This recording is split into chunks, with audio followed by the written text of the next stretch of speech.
how Pink Peony sent Spuds the Ballplayer up to pick 4 moons.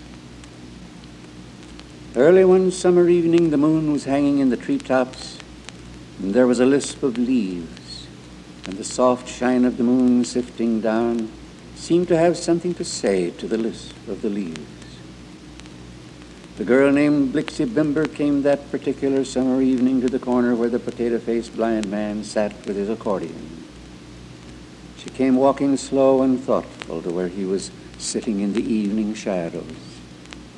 And she told him about the summer moon in the treetops, the lisp of the leaves, and the shine of the moon trying to tell something to the lisp of the leaves.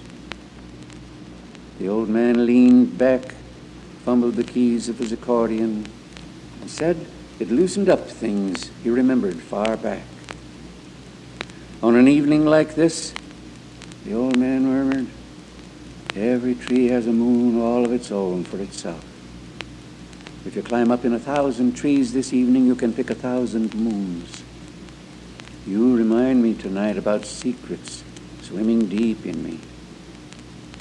And after hesitating a little, and thinking a little, and then hesitating some more, the old man started and told this story.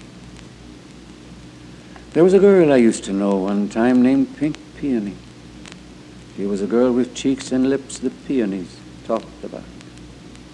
When she passed a bush of peonies, some of the flowers would whisper, she is lovelier than we are.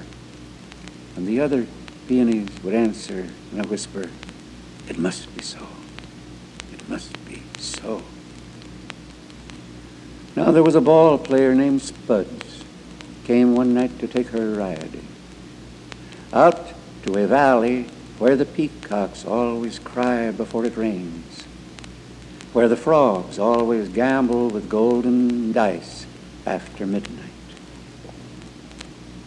And out in that valley they came to a tall tree shooting spraggly to the sky. And high up in the spraggly shoots where the lisp of the leaves whispers, there a moon had drifted down and was caught in the branches. Pink Peony sang reckless, Spuds, climb up and pick that moon for me. And the ball player jumped out of the car, climbed up the tall tree, up and up till he was high and far in the spraggly branches where the moon had drifted down and was caught. Climbing down, he handed the girl a silver hat full of peach-colored pearls. She laid it on the back seat of the car where it would be safe, and they drove on. They came to another tall tree shooting spraggly to the sky, and high up the moon was caught. Again Peony sang reckless, pick that one, Spuds.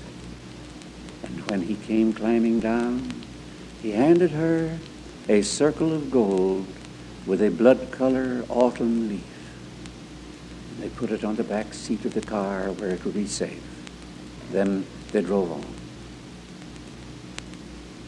Spuds, said Pink Peony, Spuds, you're good to me.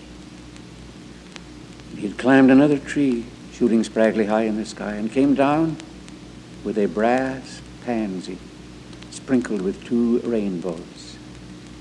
For her.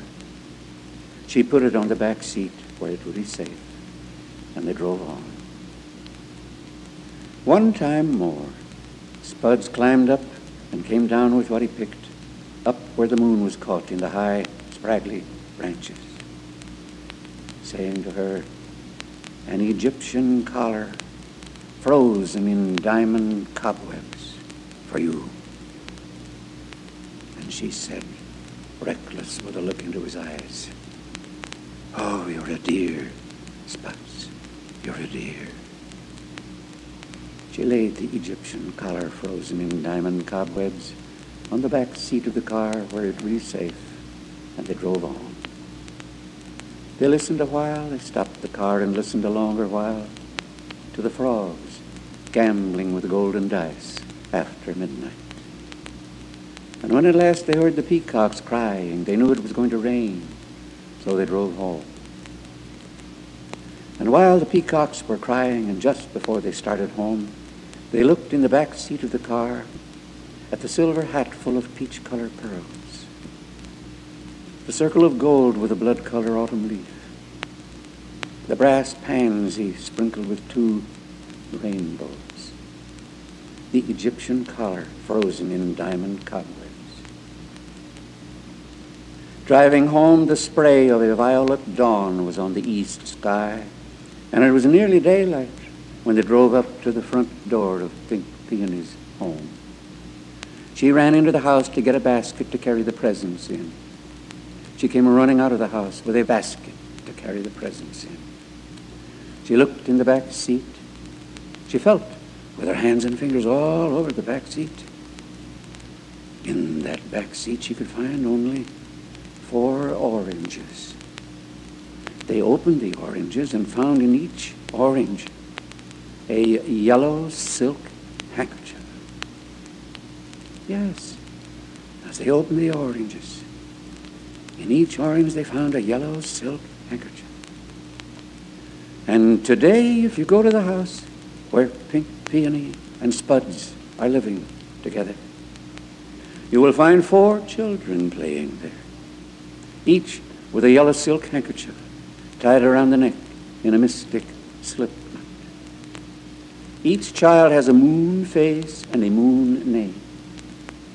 And sometimes their father and mother pile them all into a car and they ride out to the valley where the peacocks always cry before it rains and where the frogs always gamble with golden dice after midnight.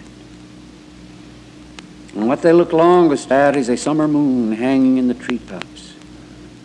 And there is a lisp of leaves, and the shine of the moon and the lisp of the leaves seem to be telling each other something. And so the potato-faced blind man came to a finish with his story. Blixie Bimber kissed him goodnight on the nose, saying, "Oh, you loosened up beautiful tonight."